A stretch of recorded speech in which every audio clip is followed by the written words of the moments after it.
This is the She Dares to Travel podcast, and I am your host, Raquella Pollock. After spending a decade managing the #1 travel agency in Canada and now working with tourism businesses in risk management, I am here to connect you with women who are taking the travel industry by storm, as well as business professionals with a passion for travel, just like me. We are here to inspire, motivate, and uplift you to not only follow, but plan out your dreams, no matter where in the world they may be. Be sure to leave a review, subscribe, and follow along.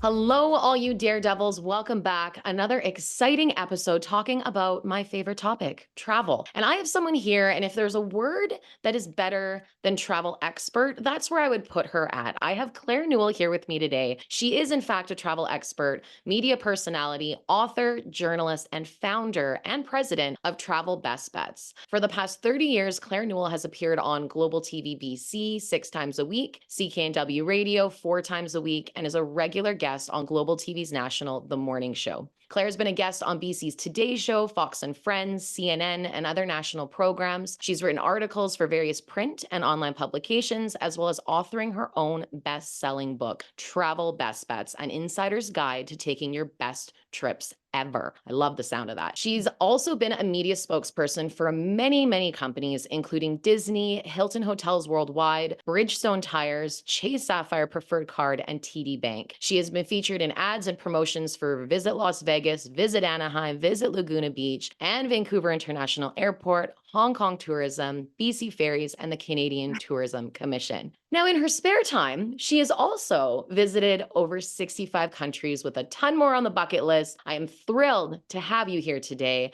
That is quite the resume, Claire. 31 years of being in this crazy travel industry. Thank you so much. What really made me sound much better than I actually am. So thanks for the introduction. You are welcome. Well deserved. And whereabouts are you joining us from today? Well, actually, I'm in my office. I've got a few kind of set up studios. One is at my office, which is really close to Global BC. For obvious reasons, I'm there so often. But I also have one in my home because you mentioned that I was often on The Morning Show, which is a national show, but it's broadcast out of Eastern Canada. I'm based in Vancouver. And so it's a wake up at 4:45 and I do it from my house before I head over to my office, which is in Burnaby, BC. Amazing. That is early. So your day starts really early then, for the most part. It does start really early. And part of the reason is that one of the first things I do every single morning to keep myself up to date on what's going on in the travel industry is to read all of the travel wires and make sure I know exactly what's going on. If I've learned anything from this business is that it is constantly changing. And it's hard almost to keep up every day. Probably takes me at least an hour every morning just to catch up on what's new, what's going on. So what is new right now? What is the 1 hour morning gossip that you got in travel this morning? Yeah, well, there's so many little things. One of the things that I noticed this morning, and it affects me because I have a little dog that I sometimes travel with, and the US has changed the regulations for traveling with your dog into the US. So just to lower the risk of rabies into there. But one of the things is that you have to have a microchip and they have to have had their vaccine. And so my dog does not have a microchip. He's tattooed in his ear. So that's something, if I want to take him down to Arizona where my parents snowbird 6 months of the year, that's going to have to be something that I change as of, I think it's August either 1st or the 31st. Isn't it so true that it is constantly changing? And I hear you on that. I used to manage a travel agency for many years, and it was anytime something would change, it'd be this ripple effect, and that you just have to adjust and think fast on your feet. Yeah, always.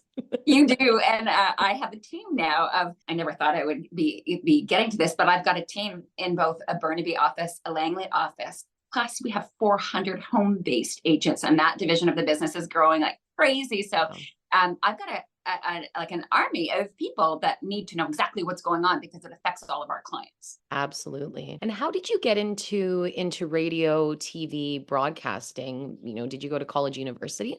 Well, I have a university degree from UBC. I'm a BC gal through and through. I grew up in Abbotsford and then went to UBC, now live in Vancouver. And one of the things that I did there was geography. and English. That's what my degree is in. So perfect. I mean, I'm constantly writing stories, so I'm using the English. And from a geography standpoint, obviously, it's a natural fit with travel. And I had actually planned to go to law school. I was accepted in my 4th year early. So before our Christmas and New Year's vacation. I have parents who love to travel. I kept them for giving me the travel bug.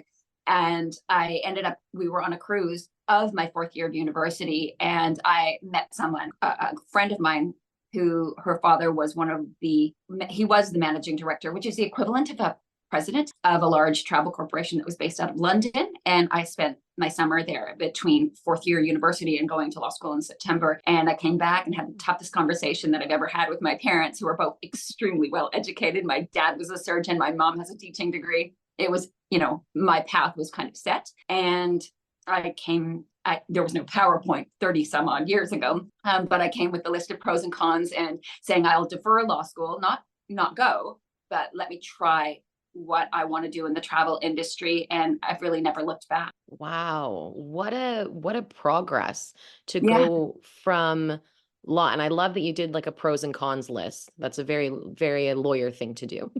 So Yeah.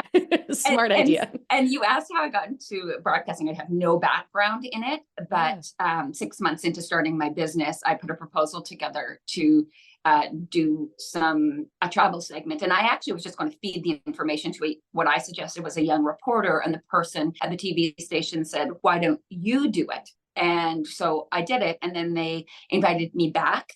And they invited me back for a weekly segment. And then BCTV at the time, which is now Global BC, there was someone there who said, would you consider coming over to BCTV? There's someone doing this, but you could offset his age and gender and do a segment. And that was starting, I was on maybe once a month.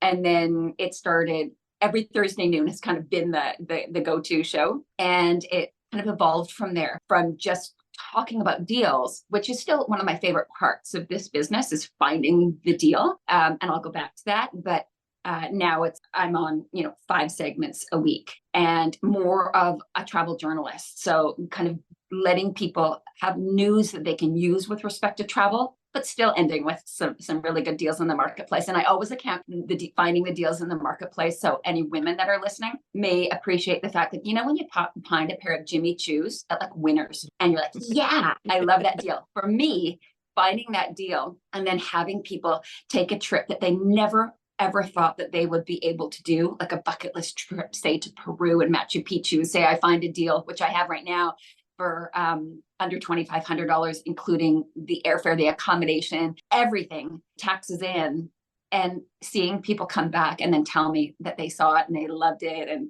that's the real joy in this for me, is getting people to see the world and appreciate how lucky they are to actually travel. And I know Canadians and people all around the world really value travel. People spend more money on travel than they do their RSPs and things. So I get it. It's a real priority. But to see that joy in people, to take those trips that they may have saved up for a year or two to do, it's kind of the sweet spot for me in the industry. I love it. I can feel your passion as you talk about it. And there's something to be said about the travel bug. Once you have it, when you work in the travel industry, you really do feel it. And you almost crave that find, that hunt of the deal. And then you're right. It's so satisfying when people go. Yeah.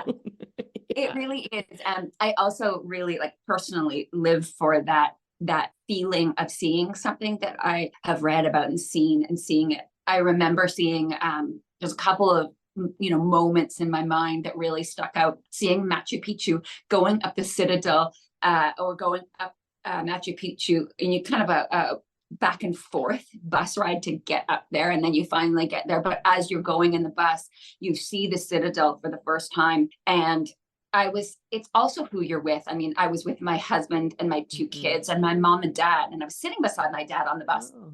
And I remember looking at him and getting that lump in my throat, I am so grateful to be seeing this, but also to be seeing it with my parents and my kids and my husband. And the other time was when we were in South Africa. It was the entire Newell side of the family. Newell is my maiden name. I never changed it, but we all went, and there were 13 of us, and we were in the Kalahari, and which is just this most magical place. There's no light pollution.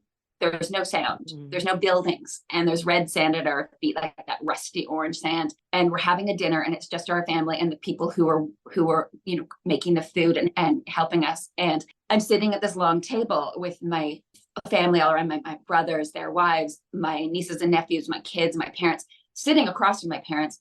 And I see what at that time, for the first time, was the Southern Cross above them. And I thought, like, a tear has welled in my eyes. Like, even now, I kind of get emotional about talking about it. So grateful to be there and to be there with my family. Like, I only hope that I can do this again. And it was just magical. Those are the moments. Those are the moments. The moments are the only things we can take with us. Our moments, our memories, everything else is just stuff. Those are the true moments that we really do cherish. That's beautiful. Absolutely beautiful. I agree with you. I think travel is something, but it changes us. It changes us for the better. We have these memories. It opens up our minds. That's just beautiful. Those examples that you gave. I want to talk a bit about your transition into the travel world. So you were going on your law degree, and then did you just all of a sudden decide you want to run a travel agency, or did you become a travel agent first? You did, straight to the top. I love it. So one of the things, my family are true entrepreneurs. So although my dad was a surgeon, my mom started a business, and they have grown that. And now my brothers and my husband really run that. And it's a very, very large company. And so being an entrepreneur was something that I grew up with. And I knew with travel, becoming a travel agent, you can go to school, but a lot of it is hands-on learning. And when I was in the industry, starting out way back 31 years ago, there were lots of different travel agencies out there. People were buying franchises and things. And I didn't want to do that. I learned very early from my family that if you have a service business, that you're making mistakes. If you're not making money, you need to be lean, surround yourself with people that really complement you and can pick up maybe some slack that you have. So surround yourself with really smart people. So I did that. I brought people on that were really smart early on. I remember hiring someone about 3 months in, because my first clients were referrals from my family, and not from my friends. They didn't have the money to go. They were in their early 20s. It was my parents' friends. And now, keeping in mind, my dad was a surgeon. He had a lot of doctor friends. And so it was some pretty epic trips that I was looking at booking, but the business quite grew word of mouth quite quickly. So I ended up having to bring somebody on, and realized that by doing that, it made me look better, by surrounding myself with smart people. So it slowly grew that way. And then having that niche of mass media with travel only grew the business exponentially. That it's, being at luck is kind of opportunity, and being ready and taking advantage of that at the same time. And so I did that. I was scared along the way, but I always pushed myself. And I really, that's kind of how I grew the business. Beautiful. Luck. I always think luck is something that can be removed from a business, because it's putting yourself out there. It's asking the questions. It's getting your face, like putting the proposal together for what's global news now. If you didn't do that, you don't ask, you don't get. So good for you for starting that so early. Why Travel Best Bets? Why the name? How did you come up with that? Actually, that is not the legal name of the business. The legal name, when I started 31 years ago, was Jubilee Tourism Travel Limited. Really long. And I wanted something regal. Regal Travel was gone, royal, all these things. So I ended up settled on Jubilee about 10 years in. I was just like, okay, I've got to change this. And it was simply because people spelled Jubilee wrong. 2 L's, 2 E's, 1 E. Okay, it was a mess, honestly. Yeah. So we slowly changed it to Travel Best Bets by Jubilee Travel, and then just removed the Jubilee Travel. So that was, 2 decades ago. Sometimes if people have been in the industry for a really long time, they still remember that name, which is fine. But we did a DBA, doing business as Travel Best Bets. And then I changed everything to keep it really consistent. So our phone number is 1-877-5-BEST-BETS. If you go to our website, there are 5 top picks on the homepage. But then if you go into each section, Hawaii or Mexico or whatever, there's 5 top deals. So we've really kept it and travelbestbets.com. It's a website that so many people go to here in Western Canada. We're always so shocked that at any given time, there's between 20 and 80,000 people on that site. Oh, cool. Wow. Yeah. That's amazing. Yeah. That I'm so is floored so by that. amazing. Yeah. Well, and I've always seen you on the news. I've seen the travel best bets. I know people went at the travel agency. They'd be like, that Claire, she had a good deal yesterday. We need to find that deal. So we'd hop onto your website as a travel agent, right? For another company. So Oh yeah, we get that all the time. Right. And why travel best bet? So why would someone want to work? I'm getting this question a lot from people for the home-based travel agent because it's such a great way to do it. In a way, 2020 really helped shift that over. So there's a lot more home-based travel agents. So why travel best bets to work for out of all the different travel agencies out there? Well, I think what I hear from the team that are joining is that first of all, it's like a credible company. We're not going anywhere. We were here right through things like 9/11, failure of big, large companies. For 9/11, there were lots of things that hit the industry, but we've really stayed focused. We're big on marketing. So we make it as easy as possible for people to join our team to actually start. And there's so many different ways that I hear people start. Some people definitely do social media. Others, it's word of mouth. Others, they were in business and they just, it's all referrals from the get-go. People that they did business with before. If you have that passion for travel and you're already organizing your own trips and you've done it, becoming a home-based agent is quite easy, but we make it super simple. I think that's the key. We do the marketing for people, our programs behind the scenes. First you get good at them and then you get fast at the programs, but it's all web-based. We keep it as easy as possible. And when you go to our website as a consumer and you can see what's on there, if you're logged in as a home-based agent, below each of those deals, it'll tell you how to book it for your clients. Oh, nice. Right. Easy. So yeah, we keep it super, super simple. And and we call our home-based team Connected Agents. And I chose that name because I want them to feel like part of the business.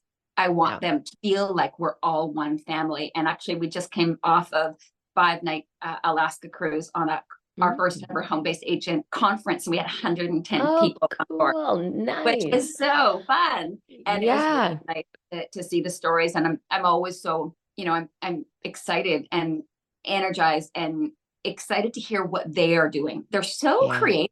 They come up with their own ways of marketing, and head office here really helps them do that. But they're doing things that are so innovative and unique. And some of them are banding together and using the Facebook group for them all and helping each other. There's an agent that I can think of who does 4 big group trips a year that she travels on, but she's partnered with another home-based agent who covers her often, and they share commission. Others will do trade shows together and split the cost, or head office will pay for half of that and give prizes. So it's just a real community. And I never, ever thought that it would get to this stage. It really has grown into something special. And it's your entrepreneurial spirit that started it, but then it's also an entrepreneurial spirit of all of these other people that are looking to get creative and do something different and have their own work-life balance really too. So it's a beautiful way to do it. It is. And we see people doing it full time, like people who have been in the industry and they've got this really big book of clients. There's other people who start it and they do it as a side hustle. They end up loving it and transition into doing this full time. So it's a real hybrid for people. It's whatever you really want it to be. Perfect. So good. And I know you're constantly sharing your tips, your advice, the news, obviously, that you find in travel. So I have some questions for you, and they're all around your favorites. Okay. So off the top of your head, I would love to know where your favorite city is. Ooh, I'm a big city girl. So I'd probably say New York, London, a big city. Big city. Okay. Favorite international food? Oh, I love Japanese. Oh, and I like Italian too. Oh, good. Yes. I'm half Italian. I'm biased. So I have to love Italian. Yeah. What's one thing you cannot travel without? A great carry-on travel bag, because I take carry-on only. Good for you. Ooh, I'm going to put a pin in that. We're going to come back to that. Okay. If you could live in one country for the rest of your life, which one would it be? here in Canada. I wouldn't change it. I wouldn't change Vancouver. I absolutely love it. If I was to go anywhere else, I also like that little stretch in California, like La Jolla. Like just a little bit north of San Diego, like that whole Laguna Beach area. I love that part of the world as well. Nice. I haven't been, but that sounds beautiful. Favorite airline?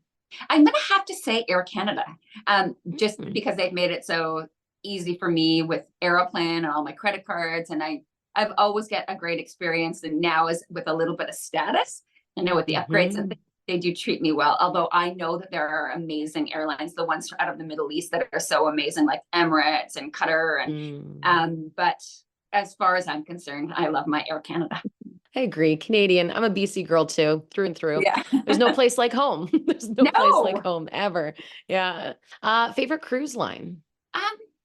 There's really ultra luxury and there's some smaller. I will have to say a couple. I like two. I really like Scenic. They have an ocean yacht. It is very, very pricey, but it is beautiful. I took that to Antarctica, less than 200 people, really beautiful. The godmother is Helen Mirren. That one is stunning. For more mainstream, I like all of the major brands, but I personally, the last one that I traveled on was Celebrity. You get the big ship feel. And if you're traveling with a multi-gen family, it's great. If you're traveling as a couple, it's great. If you are ultra luxury, they have a kind of a ship within a ship type of service called The Retreat, which is that ultra luxury with everything included, Michelin star restaurants. But because it's a big ship, you get all the entertainment that you would want. If you want a hairdresser, if you want to go to the casino, if you want the dancing, if you want the Broadway style shows. So, and this will change over time, but right now I do like those. Beautiful. They sound amazing. My mom just got back from a Windstar. She did. Yes. And she had a fabulous time, and the smaller ship too. So more of that smaller feel, but I didn't know that Celebrity had that, The Retreat. That's really interesting. Yeah. Sounds amazing. Some of the cruise lines are doing this as well. I do have to say that cruising, there was a report that came out and it was looking at numbers in Q4 of 2024. And it basically said that cruising, you're getting way more millennials that are doing it than ever before, and Gen Z. And simply because I think that there's a cruise really for everybody, small ships, big ships, but also no matter where in the world you want to be. It was hit the hardest by the pandemic. So the pricing hasn't come back to where it was pre-pandemic. So I always say, look at a land, but also look at a cruise wherever you happen to be going, because you might be pleasantly surprised with the price. And, there is something to be said about the convenience of unpacking once and waking up in a different city. Absolutely. And with a beautiful view, balcony. That's the way to go. That's the way to go. Oh, I love it. I mean, you did share earlier some of the most memorable moments that you've had traveling. Yeah. Would you say that there's a moment that stands out that was the most daring moment that you've had while traveling? I was doing something in New Zealand. It was based on Tourism New Zealand, and Air New Zealand was involved as well. And I went there. Sometimes I do things on trips that I would never normally do. But during that trip, we went to Rotorua, and I went inside the plastic ball and rolled down a hill. I jumped off the Sky Tower in Auckland. Whoa. You're connected. And I also was bolted on like by a rope and walked over a huge bridge in Auckland. So things that I never would have normally done, I did on that trip to New Zealand. Kind of an adventure style that we were showing all the sides of New Zealand from an adventure standpoint. And I loved it. What a thrill. Because normally I'm a total scaredy cat. Isn't it so funny how we really change into a different person sometimes when we travel? And even I say to my husband all the time, I'm like, man, we're in Sri Lanka and we climbed 2,000 steps to get the top of a rock of an old castle. And here we're in Kelowna, and I'm like, yeah, we'll go for a walk downtown now. I know. Adventure's different. Bring out something in you to go and do this. I mean, really, when you're on a safari, do you really want a lion, 20 feet away from you? Even in the Galapagos, I'm quite claustrophobic. Maybe people don't know that about me. So it took a lot for me to even learn how to snorkel. So I did it in a bath, and then in a pool. And then eventually when I was in the Galapagos, it's a really big part of going to that, while walking on the islands is one part. Being in the water and looking, with the tiny little penguins that are shooting by you and the sharks below you. Oh, and wow. turtles. Ooh. I remember being, you kind of get that, Yep. you can hardly breathe when I was snorkeling. But one of the things that's so special about a place like the Galapagos is that it's a perfect ecosystem. Nothing's hungry. They don't care about you. They're also not afraid of you. So things come much closer than they normally would. Again, something that I would have never done had I not been pushed to see the most out of a destination. Thank you to this episode's sponsor, Kentucky Holidays. Let me tell you, I'm speaking from experience. I have traveled on these tours and I have seen the world in a group setting and made lifelong friends because of it. Check out the link in the episode description so you can find out their last minute deals, their promotions, and where they can take you around the world. You do not want to miss it and you will have no regrets. Happy travels. Wow. Well, I'll have you know, in Nova Scotia, there is a great white shark cage snorkel experience. If you would like to do that one day. Yeah, Not well, too far from home. I did cage dive when on my trip to South Africa with our family. Newell side of the family went and cage dive with great white sharks off the coast of Cape Town out of Goose Bay. Wow. Crazy. Wow. They were chumming the water with all this gross stuff. And when you're in there, like, the mouths of the great white are right at you with the cage. Oh my God. I don't know if I could do that. I mean, I'd have actually said that. I should have said that was one of the craziest things I've done. That's pretty high. That should be high on the list. Definitely. Yeah. Wow. What an experience. Unreal. That is I don't know if I could do it, but that's a good one.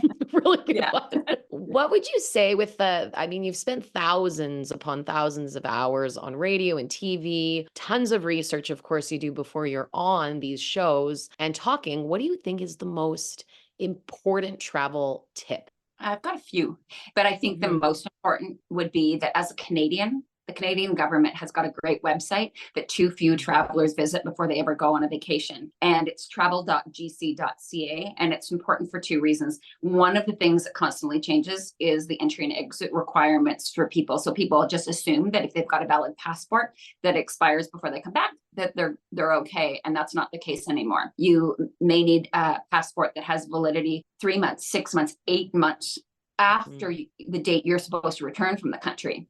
You might need an ETA, an electronic travel authorization, and more countries are doing this soon. You'll have to get that when you're visiting the EU and the Schengen countries, as well as the UK, a different one. You may need a visa. So it's really important to go there, travel.gc.ca. But the second reason to visit there is to actually register your trip. And being in the industry for decades now, I've seen a lot of times where all of a sudden there is a situation. It could be political unrest. It could be a natural disaster. I remember one in September when there was a really awful hurricane that hit Cabo. And, you don't really expect it on that side of Mexico. And people who didn't register, the government couldn't get in touch with them to get them on reconnaissance flights. Had they registered their trip, they would have been contacted and they would have been able to get on some of the flights that were coming out of wherever they happened to be. But there were people that were heading to Guadalajara, Mexico City, just a mess. So I really encourage people to take the 3 minutes it takes to actually register. Some people don't want to do it. They feel like it's government kind of spying on them. The reality is they don't care unless there's a situation that they want to help you with.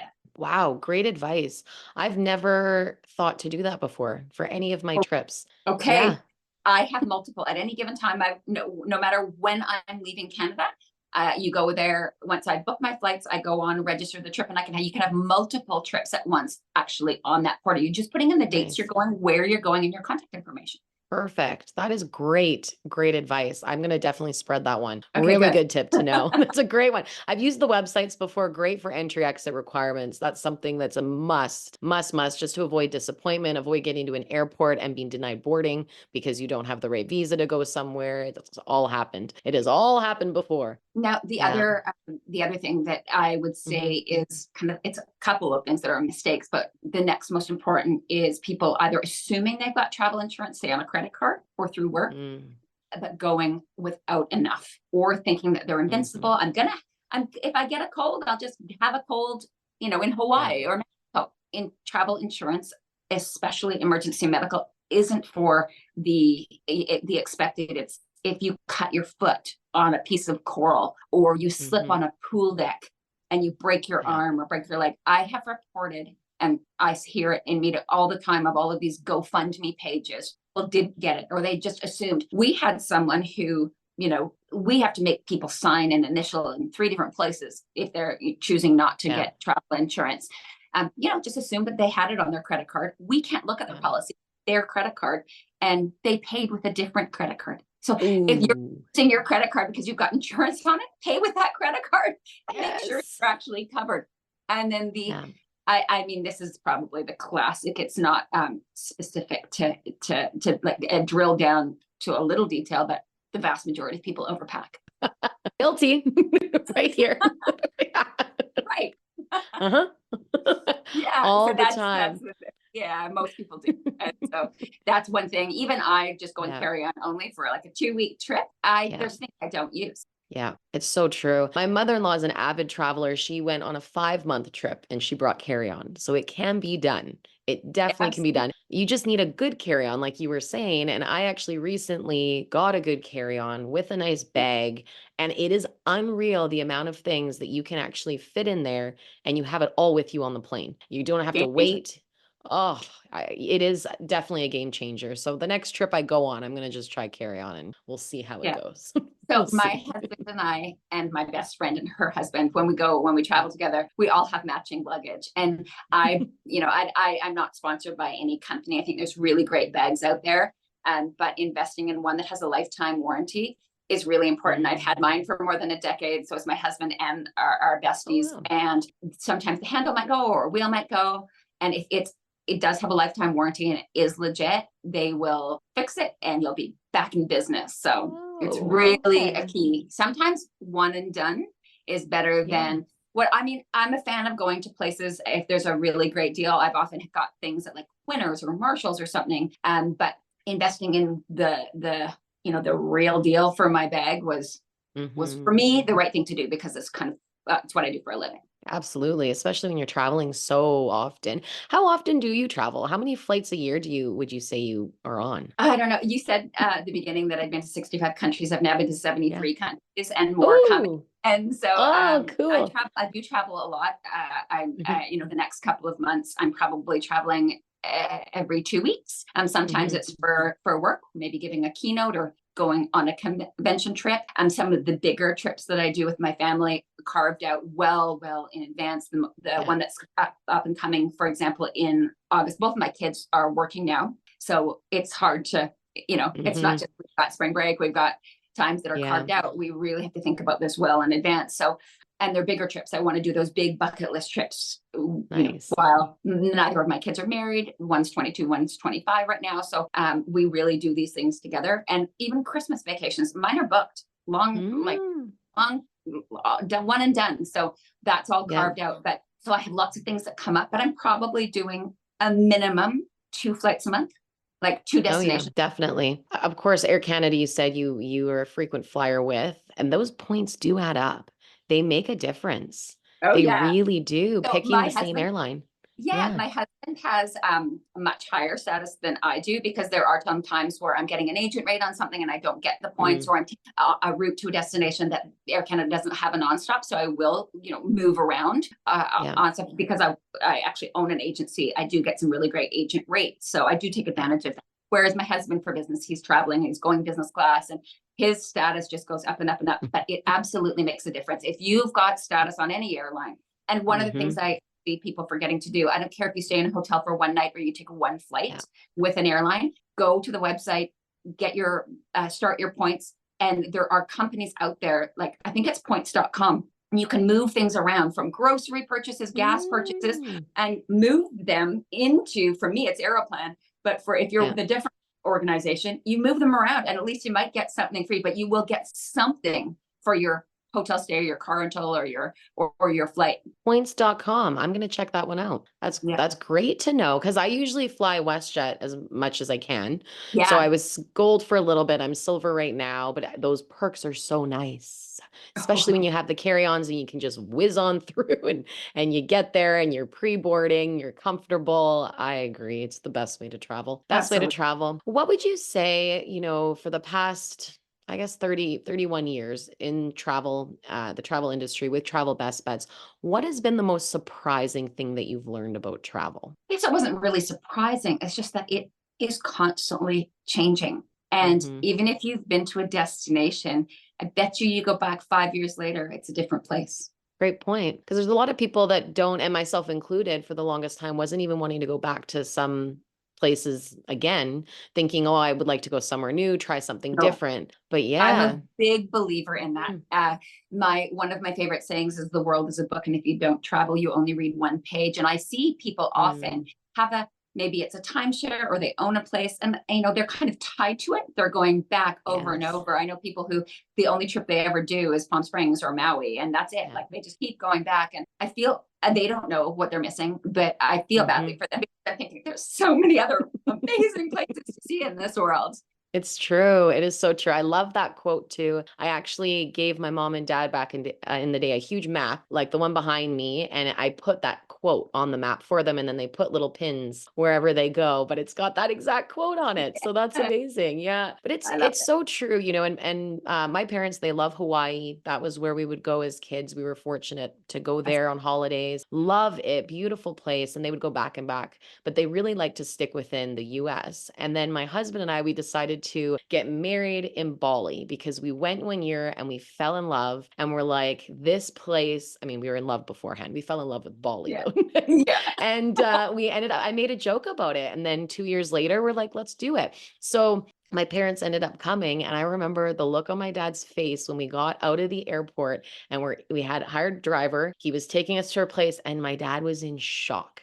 It was like culture shock, but it was so, like, he just soaked it all up, because it was so different. And he's like, I just don't understand how no one gets in an accident here. They're just everywhere. But it was so wonderful seeing it from his perspective, of something new and in awe of a place that actually runs so different than what we're used to. And that's the beauty of this. It's so interesting. I come back to think of what the travel industry faced during COVID and how we lived. Like, it was so horrific. I was practically in the fetal position. It was just so awful for the industry. And coming back now, all these countries, like, I think the latest report said that the World Travel and Tourism Council is saying that of the 185 countries that they monitor, 75% of those, no, actually it's 77%, will actually beat their national records for tourism. So the world is back, which is so great. But that's amazing.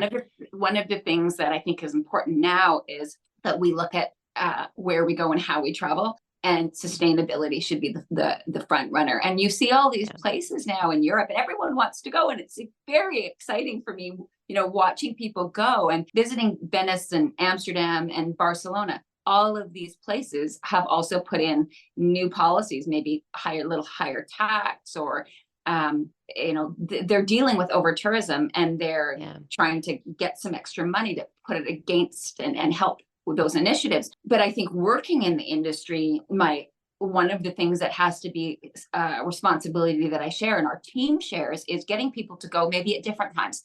I know that there are people who are teachers who have young families that are in school. They're pigeonholed to the times that they travel. It is July and August. But for those who don't, it's, to guide them to go to places. And I understand if you're going to Paris and you're going to France, you want to see the Eiffel Tower, you want to see all the things in Paris. So much else to see in France. So I'm really, that's one of the things that we're focused on, is making sure that people go and get the best experience. And is July and August for Europe the best experience? Probably not. It's hot, it's expensive, and it's super crowded. So, that's something that will help with some of these places. You want to be able to travel and see those places at the times that are right, but maybe get off the beaten path. The other thing is, we as individuals can now travel and make a real difference. And simple things. I'm not talking about, don't take the mini plastics and don't wash your towels every day. That everyone knows that. We've been talking about that for like decades now. But what is really something that you can do is go to those off the beaten path places, shop locally, not in the big chain stores, eat Yes. locally. Yeah. And that alone spreads the travel dollars to those who really need it. There's a lot of places in the world that really rely on tourism. One in every $10 now, the World Travel and Tourism Council is saying, is spent in travel. It's so important Wow. to the world. And so I just feel like there's just a better way that we can travel moving forward. So that's something that I'm kind of really encouraging people to do. It's very true. Putting your travel dollars spent not in, really, really large chain places, Yeah. getting off the beaten path, finding the mom and pop shop and actually going. And then I find that's the best way because you actually then you get a piece of what it's like to live in that country or that city or town. You feel so different with what you learn. It's Yeah. important, very important. It really is. The other thing Yeah. that's important, I know that, when you're trying to figure out where you're going, one tip that I always give people is to go to this website called Numbeo. I'm not sure if you've ever heard of it, but No. it's Numbeo. And if you just do a quick Google search, it'll pop up. But I think it's important for people to know, getting there is one thing and your accommodation. So air and hotel, of course, a big chunk of your stay. But when you're there, certain places in the world, I was in Stockholm and it was $70 for a 12-minute taxi ride. So to knowing that, like, it's really expensive. So Yeah. this gives you the cost of like a beer, a coffee, a loaf of bread, and like very basic things, like the cost of living in a place. So it's something Yes. I always tell people, I don't want you to come back and say, what the heck? I took a 20-minute ride and it was $100. So that's important to do your own research ahead of time. Yeah. Interesting. That's reminds me of clients that went to Iceland and then they came back complaining because it was $20 for a little cup of soup or something. Right. And they were like, what is this? This is so crazy. Yeah. So Like, we know that if you're going to Vegas, you're spending $25 for a martini, but you don't really expect that in some of the other places. So it's important to just drill down and find out exactly what the cost of living is when you're actually there. exactly. Numbeo. Numbeo. Numbeo. I will check that one out. I'll put it link in the description too, just so everyone can check it out. Sure. With everything that you've done with journalism, with a best-selling book, is there one thing you can pinpoint that you're most proud of in your career? Yeah, I think so. I would say that the fact that most of my senior management team has been with me for 20 plus years. And the average person that works in one of our offices has worked with the company and worked with me for a decade. Like, we have long-term staff, and that's something that I am really proud of. I've got a team that is just they're loyal, they are smart, they're well-trained, and they love travel. So it's a real pleasure for me to come into my office every single day. 31 years in, I'm grateful for the fact that I love to come here every single day. And actually, I was driving home just yesterday and my dad and mom were both talking to me on speakerphone. And they said, Claire, it's so great that you are still so excited and love what you do. And for my parents to be noticing that, it kind of spoke volumes to me. I really do. It was a reminder. I really do love this industry and I feel like I have a lot more to do. Yeah, and I'm sure you do. What legacy do you want to leave behind? I think more than anything, I just want to inspire people to travel and for them to actually go out and do it. And whether they can afford to do something across town or they can go across the world, to soak up the culture and realize it, because travel teaches us so many things. It teaches us how lucky we are to live where we do when we're traveling, but that at the base, we're all the same. We care about our family and love and shelter and food and the basics, and it just brings us all to an even playing field, and it just teaches you so much. I remember not thinking that a gap year would be important when I was like 15, but I traveled a lot with my family. My kids had come to me and say, I want to do a gap year and I want to travel. I'd be like, you bet. Awesome. Go see the world. It really, it just teaches you so much. So if there's a legacy, just that I had inspired some people to get out there and venture and see the world. I think that's beautiful. And you're definitely doing a really good job of that. as is. So keep up the great work. And you're right. That's very well said that in the end, we're all the same. We're all looking for the same. We're looking for safe spaces, beautiful experiences, great memories that we can take with us for years to come. And that's what we see when we travel. That's so beautiful. What would you say the best piece of advice you've received would be? Well, my parents were very entrepreneurial, and one of the things that they gave me a couple of sayings I always say, which is work hard, play hard. And I believe in that. I want to work hard, but I want to travel hard as well. So work hard, play hard. Surround yourself with people that bring out the best in you and kind of fill in your gaps. Be fair, be honest, stay humble, stay kind. And focused. I'm not going to try and do everything and be everything to everyone. I've stayed in my travel lane and not really deviated from that. So the other is, if you build it, they will come. And so growing the business, sometimes I'm really scared, but I'm building it. And they have come. I'm really grateful for all the loyal customers we've had over these 31 years. Absolutely.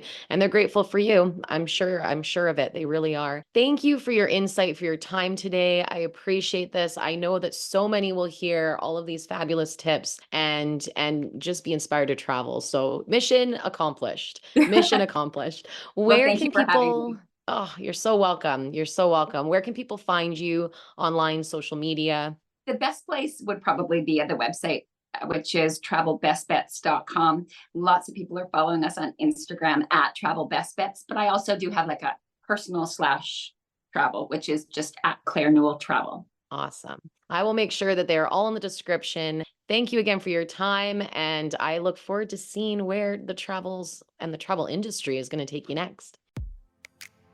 If you like this episode, please subscribe, download a few more, and leave a review. I really would love to hear from you, what you enjoyed and what your key takeaways were. And of course, please let me know if there's any aspect of the travel industry you want me to talk about next. You can also search for the hashtag #SheDaresToTravelPodcast on Instagram and comment on the episode's post with your questions. I'd love to answer them all for you guys. I hope you enjoy your day, stay so well, and until next time, fly straight.